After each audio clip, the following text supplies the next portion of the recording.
যদি আল্লাহর ভালোবাসা ফেলে দেছ, নিচে নামায় দিছ, রসুল্লাহ সাল্লাল্লাহু সাল্লামের ভালোবাসা নিচে নামায় ফেলছ, আল্লাহর পথে জান মাল কোরবানি করতে চাও নাই, তা আল্লাহ বলেন ওইগুলা নিয়ে যদি ব্যস্ত হয়ে থাকো আমি তোমারে শাস্তি দেব, দুনিয়াতেও আখেরাতে।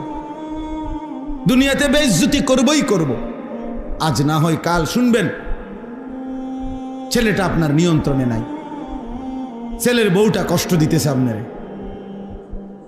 ছেলের ঘরের নাতনি আরেক ফুলার লগে ভাগিয়ে গেছে, মেয়ের ঘরের ফুত আরেক মেয়ের সাথে চলে গেছে।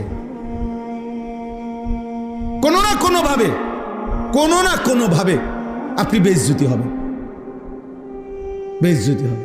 হালাল হারাম মিশ্রণ করে এই দুনিয়া সাজাইছেন, আমনে মরে গেলে আপনার নাতিরে পর্যন্ত হইলেও মানুষে কইব তোর দাদা সুদখোর আছিল।